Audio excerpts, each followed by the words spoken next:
Hi, we're going to go over our titration data now, our final step in today's exercise. So what we used in the burette today as our titrant was 1 molar sodium hydroxide, a strong base. We reacted our strong base with an unknown acid to give us a salt and water. And what we saw as the reaction occurred, due to the indicator dye that we put in there, we saw a color change that we call our endpoint. Now the color change occurs once the base has reacted with all the acid that was present. And what we call this is our equivalence point. So that is the point in the titration in which we have stoichiometrically equal amounts of acid and base. We choose an indicator dye such that the endpoint occurs at the same point as our equivalence point. And that's the color change that we saw. So let's go over what the purpose of our experiment was. What we want to do in this experiment is we want to calculate the molar mass of the unknown acid.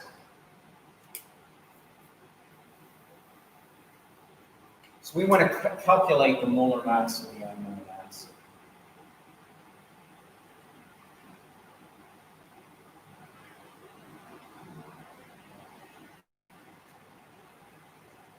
Molar mass is simply grams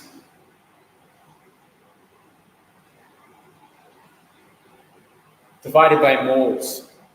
So in this case, the data that we're going to use, the mass is the original mass of the acid that we weighed out. So for today's experiment, the mass of acid that we weighed out, 1.517 grams. We now need to determine how many moles of acid were in that mass of acid that we had. And this is where we're going to use our data from our titration experiment. So let's look at our volumes. So volume, initial. When we started out our experiment, we had 0 in our burette. And that's the line at the very top of our burette. We had that meniscus, that curved portion in the burette. If we looked at it, burette looks like this, and up here is 0. And what we would recognize is our sodium hydroxide has a meniscus sitting at the 0 point. And we slowly added the sodium hydroxide. And when the color change occurred, we stopped the experiment .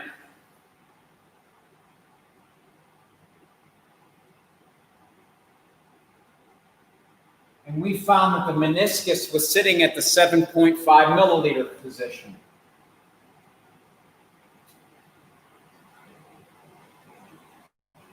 So that's our final volume.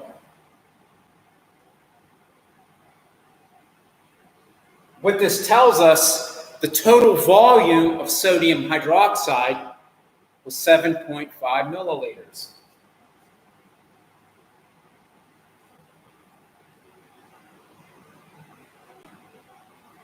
Okay, the concentration of the sodium hydroxide is 1 molar. So if we take the volume in liters and multiply it by the concentration in molarity, that'll tell us how many moles of sodium hydroxide we added to the solution. And our indicator tells us that that's how many moles of acid were there to react with it. The reaction was complete when we added the 7.5 milliliters of sodium hydroxide. So let's remember the definition of molarity and how we can use volume. 7.5 milliliters, that's the volume of the sodium hydroxide that we added. We have to convert that to liters. 1,000 milliliters 7.5 milliliters.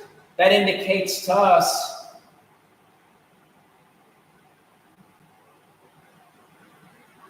that we added 0.0075 liters of our sodium hydroxide. Its molarity is 1 mole per liter.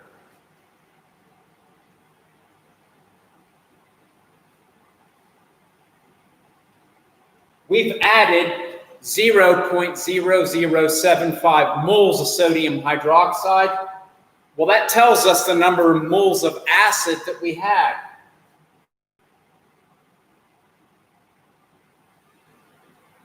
If we take the mass of the acid divided by the number of moles that were present, that'll tell us the molar mass of the acid. And in this case, I got 202.267.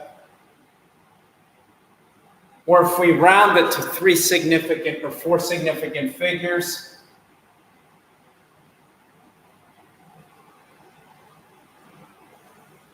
202.3 grams per mole.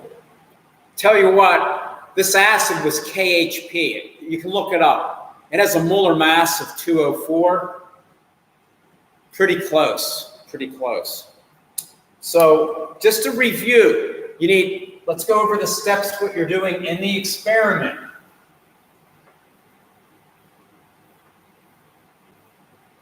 So this experiment is very similar to the virtual lab experiment. You'll conduct the experiment in the virtual lab.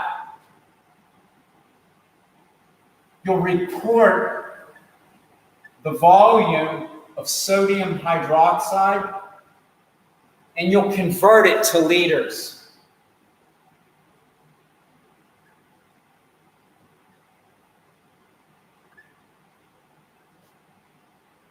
You'll take the volume in liters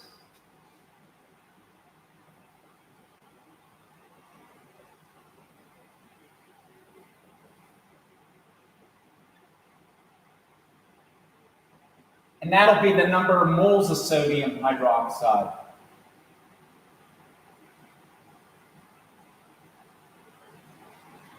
If you know the number of moles of sodium hydroxide, that's the same as the number of moles of acid that were present.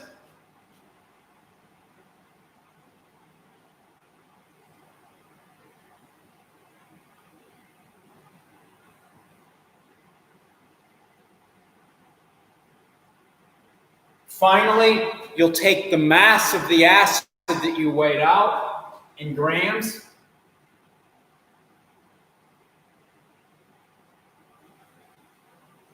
and divide by the number of moles of acid.